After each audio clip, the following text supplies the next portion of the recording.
उत्तराध्ययन के अध्याय 19 मिया पुत्तिजम यानी मृगा पुत्रीय के 98 श्लोकों का हिंदी अनुवाद। कानन और उद्यान से शोभित सुरम्य सुग्रीव नगर में बलभद्र राजा था। मृगा उसकी पटरानी थी। उनके बलश्री नाम का पुत्र था।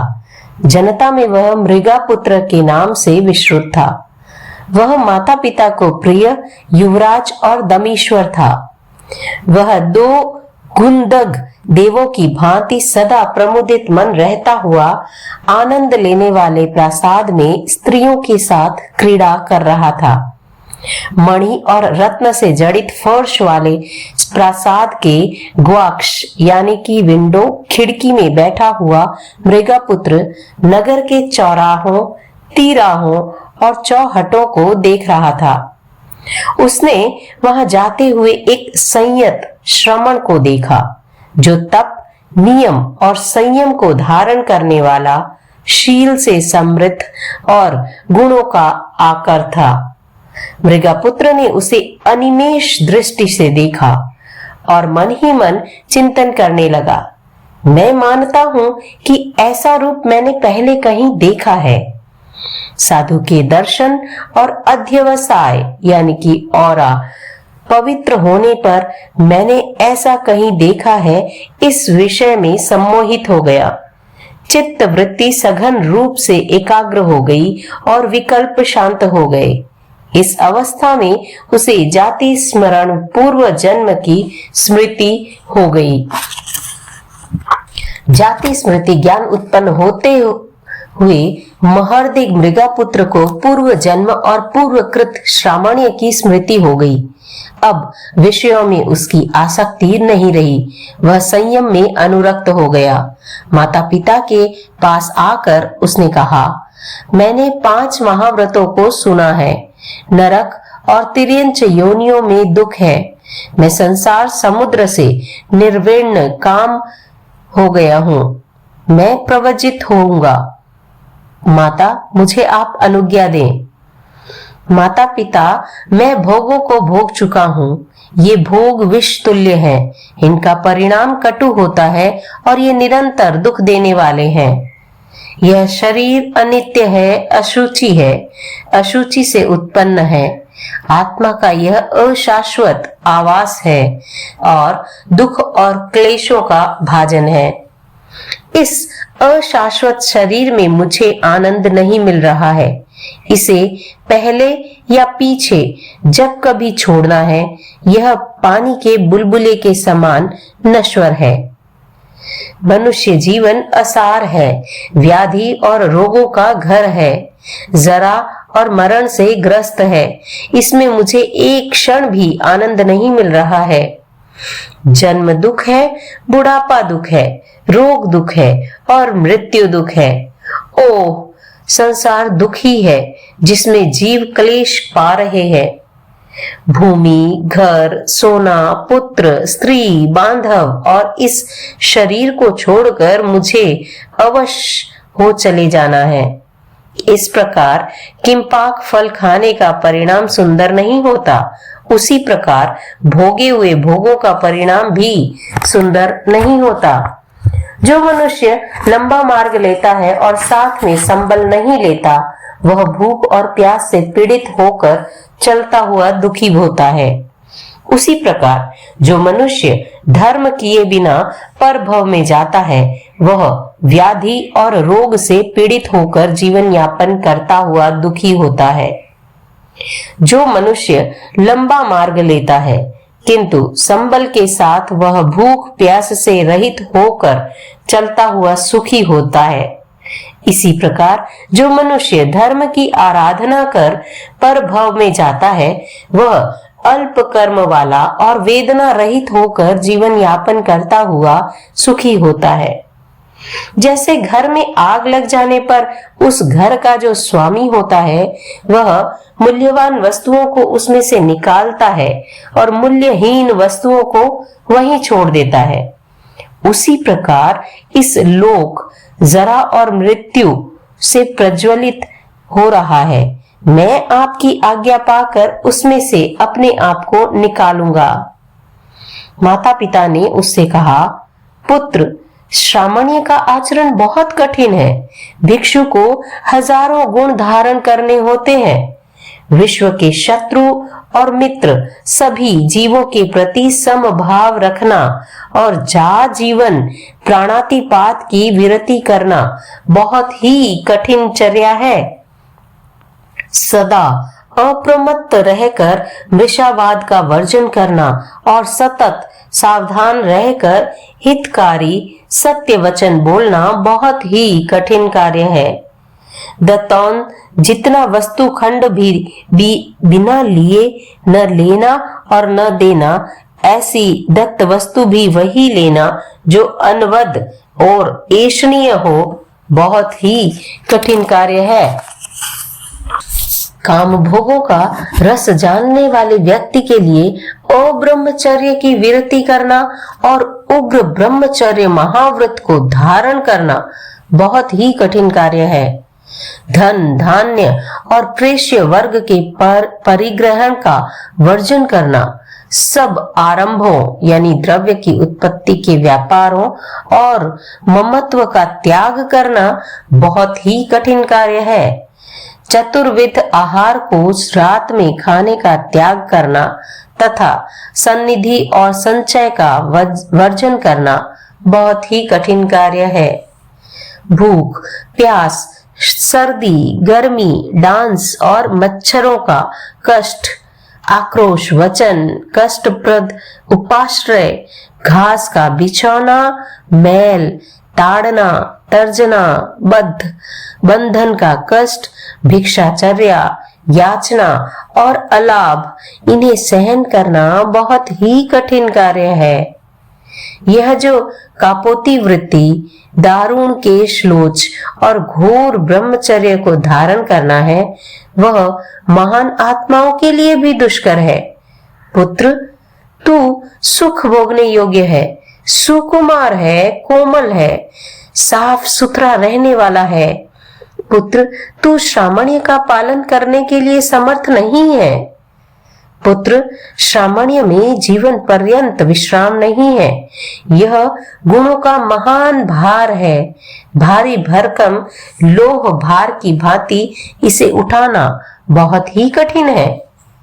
आकाश गंगा के स्रोत, प्रति स्रोत और भुजाओं से सागर को तैरने जैसा कठिन कार्य है, वैसे ही गुणोदधि संयम को तैरना कठिन कार्य है। पुत्र, सांप जैसे एकाग्र दृष्टि से चलता है, वैसे एकाग्र दृष्टि से चारित्र का पालन करना बहुत ही कठिन कार्य है। लोहे के यवों को चबाना जैसे कठिन है, वैसे ही चारित्र की पालना कठिन है। जैसे प्रज्वलित अग्नि शिखा को पीना बहुत ही कठिन कार्य है, वैसे ही यौवन में श्रमण धर्म का पालन करना कठिन है। जैसे वस्त्र के थैले को हवा से भरना कठिन कार्य है, वैसे ही सत्वहीन व्यक्ति के लिए श्रमण धर्म का पालन करना कठिन कार्य है। जैसे मेरु पर्वत को तराजू से तोलना बहुत कठिन कार्य है, वैसे ही निश्चल और निर्भय भाव से श्रमण धर्म का पालन करना बहुत ही कठिन कार्य है। जैसे समुद्र को भुजाओं से तैरना बहुत ही कठिन कार्य है, वैसे ही उपशमहीन व्यक्तियों के लिए दम रूपी समुद्र को तैरना बहुत ही कठिन कार्य है। पुत्र, तू मनुष्य संबंधी 5 इंद्रियों के भोगों का भोग कर फिर भुक्त भोगी होकर मुनि धर्म का आचरण करना। मृगपुत्र ने कहा, माता पिता, जो आपने कहा वह सही है, किंतु जिस व्यक्ति की ऐहिक सुखों की प्यास बुझ चुकी है, उसके लिए कुछ भी दुष्कर नहीं है। मैंने भयंकर शारीरिक और मानसिक वेदनाओं को अनंत बार सहा है और अनेक बार दुख और भय का अनुभव किया है। मैंने 4 अंत वाले और भय के आकर जन्म मरण रूपी जंगल में भयंकर जन्म मरणों को सहा है। जैसे यहाँ अग्नि उष्ण है, उसमें अनंत गुना अधिक दुखमय उष्ण वेदना वहां नरक में मैंने सही है। जैसे यहाँ शीत है, इससे अनंत गुना अधिक दुखमय शीत वेदना वहां नरक में मैंने सही है। पकाने के पात्र में जलती हुई आग में पैरों को ऊंचा और सर को नीचा कर आक्रंदन करता हुआ मैं अनंत बार पकाया गया हूँ। महाद्वाग्नि तथा मरुदेश और वज्र बालुका जैसी कदम्ब नदी के बालू में मैं अनंत बार जलाया गया हूँ। मैं पाक पत्र में प्राण रहित होकर आक्रंद करता हुआ ऊंचा बांधा गया और करवत और आरा आदि के द्वारा अनंत बार छेदा गया हूँ। अत्यंत तीखे कांटों वाले ऊंचे शालमली वृक्ष पर पाश से बांधकर इधर उधर खींचकर असह्य वेदना से मैं खिन्न किया गया हूँ। पाप कर्मा में मैं अति भयंकर आक्रंद करता हुआ अपने ही कर्मों द्वारा महायंत्रों में ऊख की भांति अनंत बार पेरा गया हूँ। मैं इधर उधर जाता और आक्रंद करता हुआ काले और चितकबरे सुअरों और कुत्तों के द्वारा अनेक बार गिराया, फाड़ा और काटा गया हूँ। पाप कर्मों के द्वारा नरक में अवतरित हुआ मैं अलसी के फूलों के समान नीले रंग वाली तलवारों, भल्लियों और लोह दंडों के द्वारा छेदा, भेदा और छोटे छोटे टुकड़ों में विभक्त किया गया हूँ। युग कीलक यानी जुए में छेदों में डाली जाने वाली लकड़ी की कीले, युग कीलक से युक्त जलते हुए लोह रथ में परवश बना हुआ मैं जोता गया, चाबुक और रस्सी के द्वारा हाँका गया और रोज की भांति भूमि पर गिराया गया हूँ। पाप कर्मों से घिरा और परवश हुआ मैं भैंसे की भांति अग्नि की जलती हुई चिताओं में जलाया और पकाया गया हूँ। संडासी जैसी चोंच वाले और लोहे जैसी कठोर चोंच वाले डंक और गिद्ध पक्षियों के द्वारा विलाप करता हुआ मैं बल प्रयोग पूर्वक अनंत बार नोचा गया हूँ। प्यास से पीड़ित होकर मैं दौड़ता हुआ वैतरणी नदी पर पहुंचा। जल पीऊंगा यह सोच रहा था, इतने में छुरे की धार से चीरा गया।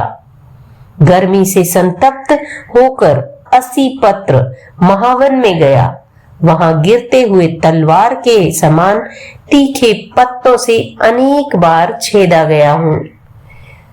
मुदगरों, मुसुंडियों, शूलों और मुसलों से त्राणहीन दशा में मेरा शरीर चूर चूर किया गया। इस प्रकार मैं अनंत बार दुख को प्राप्त हुआ हूँ। तेज धार वाले छुरों, छुरियों और कैंचियों से मैं अनेक बार खंड खंड किया गया, दो टुक किया गया और छेदा गया हूँ और मेरी चमड़ी उतारी गई है। पाशों और कूट जालों द्वारा मृग की भांति परवश बना हुआ मैं अनेक बार ठगा गया, बांधा गया, रोका गया और मारा गया हूँ।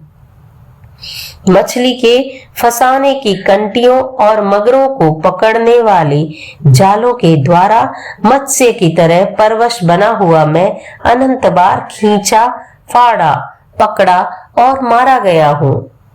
बाज पक्षियों, जालों और वज्र लेपों के द्वारा पक्षी की भांति मैं अनंत बार पकड़ा, चिपकाया, बांधा और मारा गया हूँ। बढ़ई के द्वारा वृक्ष की भांति कुल्हाड़ी और फरसा आदि के द्वारा मैं अनंत बार कूटा, दो टुक किया, छेदा और छीला गया हूँ। लोहार के द्वारा लोहे की भांति चपत और मुट्ठी द्वारा मैं अनंत बार पीटा, कूटा, भेदा और चूरा गया हूँ। भयंकर आक्रांत करते हुए मुझे गर्म और कलकल शब्द करता हुआ तांबा, लोहा, रांगा और सीसा पिलाया गया। तुझे खंड किया हुआ और शूल में खोस कर पकाया हुआ मांस प्रिय था। यह याद दिलाकर मेरे शरीर का मांस काट अग्नि जैसे लाल कर मुझे खिलाया गया। तुझे सूरा, सिधु, मेरे और मधु या ये मदिराएं यानी शराब प्रिय थी। यह याद दिलाकर मुझे जलती हुई चर्बी और खून पिलाया गया। सदा भयभीत, संत्रस्त, दुखित और व्यथित रूप में रहते हुए मैंने परम दुखमय वेदना का अनुभव किया है। तीव्र, चंड, प्रगाढ़, घोर, अत्यंत दुस्सह, भीम और अत्यंत भयंकर वेदनाओं का मैंने नरक लोक में अनुभव किया है। माता पिता मनुष्य लोक में जैसी वेदना है उससे अनंत गुना अधिक दुख देने वाली वेदना नरक लोक में है। मैंने सभी जन्मों में दुखमय वेदना का अनुभव किया है।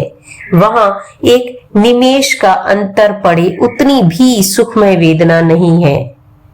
माता पिता ने उससे कहा, पुत्र, तुम्हारी इच्छा है तो प्रवचित हो जाओ, दीक्षा ले लो, परंतु श्रमण बनने के बाद रोगों की चिकित्सा नहीं की जाती। यह कितना कठिन मार्ग है। उसने कहा, माता पिता, आपने जो कहा वह ठीक है, किंतु जंगल में रहने वाले हिरण और पक्षियों की चिकित्सा कौन करता है? जैसे जंगल में हिरण अकेला विचरता है, वैसे मैं भी संयम और तप के साथ एकाकी भाव को प्राप्त कर धर्म का आचरण करूंगा। जब महावन में हिरण के शरीर में आतंक रोग उत्पन्न होता है, तब किसी वृक्ष के पास बैठे हुए उस हिरण की कौन चिकित्सा करता है? कौन उसे दवाई देता है? कौन उससे सुख की बात पूछता है, कुशल क्षेम पूछता है? कौन उसे खाने पीने को भक्त पान लाकर देता है? जब वह स्वस्थ हो जाता है तब गोचर में जाता है, खाने पीने के लिए लता निकुंजों और जलाशयों में जाता है। लता निकुंजों और जलाशयों में खा पीकर वह मृगचर्या के द्वारा मृगचर्या को चला जाता है। इसी प्रकार संयम के लिए उठा हुआ भिक्षु स्वतंत्र विहार करता हुआ मृगचर्या का आचरण कर ऊंची दिशा यानी मोक्ष को चला जाता है। जिस प्रकार हिरण अकेला अनेक स्थानों से भक्तपान लेने वाला, अनेक स्थानों में रहने वाला और गोचर से ही जीवन यापन करने वाला होता है, उसी प्रकार गोचर प्रविष्ट मुनि जब भिक्षा के लिए जाता है तब किसी की अवज्ञा और निंदा नहीं करता। मृगपुत्र ने कहा, मैं मृगचर्या का आचरण करूंगा। माता पिता ने कहा, पुत्र, जैसे तुम्हें सुख हो वैसे करो। इस प्रकार माता पिता की अनुमति पाकर वह उपधि को छोड़ रहा है। मैं तुम्हारी अनुमति पाकर सब दुखों से मुक्ति दिलाने वाली मृगचर्या का आचरण करूंगा। माता पिता ने कहा, पुत्र, जैसे तुम्हें सुख हो वैसे करो। इस प्रकार वह नाना उपायों से माता पिता की अनुमति को लेकर राजी कर ममत्व का छेदन कर रहा है, जैसे महानाग कांचुली का छेदन करता है। रिद्धि, धन, मित्र, पुत्र, कलत्र आदि ज्ञाति जनों को कपड़े पर लगी हुई धूल की भांति झटका कर वह निकल गया, प्रवजित हो गया, दीक्षित हो गया। वह 5 महाव्रतों से युक्त, 5 समितियों से सीमित, 3 गुप्तियों से गुप्त, आंतरिक और बाहरी तपस्या में तत्पर, ममत्व रहित, अहंकार रहित, निर्लेप, गौरव को त्यागने वाला, त्रस और स्थावर सभी जीवों में समभाव रखने वाला, लाभ, अलाभ, सुख, दुख, जीवन, मरण, निंदा, प्रशंसा, मान, अपमान में सम रहने वाला, गौरव, कषाय, दंड, शल्य, भय, हास्य और शोक से निवृत्त, निदान और बंधन से रहित, इहलोक और परलोक में अनासक्त, वसूले से काटने और चंदन लगाने पर तथा आहार मिलने या न मिलने पर सम रहने वाला, अप्रशस्त द्वारों से आने वाले कर्म पुद्गलों का सर्वतो निरोध करने वाला, अध्यात्म ध्यान योग के द्वारा प्रशस्त एवं उपशम प्रधान शासन में रहने वाला हुआ। इस प्रकार ज्ञान, चारित्र, तप और विशुद्ध भावनाओं के द्वारा आत्मा को भली भांति भावित कर बहुत वर्षों तक श्रमण धर्म का पालन कर अंत में 1 महीने का अनशन कर वह अनुत्तर सिद्धि मोक्ष को प्राप्त हुआ। संबुद्ध, पंडित और प्रविचक्षण जो होते हैं वे ऐसा करते हैं। वे भोगों से उसी प्रकार निवृत्त होते हैं जिस प्रकार मृगापुत्र ऋषि हुए थे।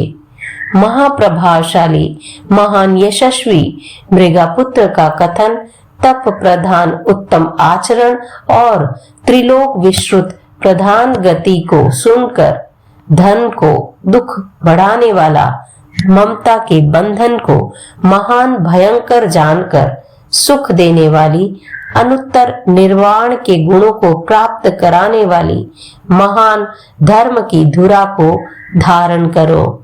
ऐसा मैं कहता हूँ।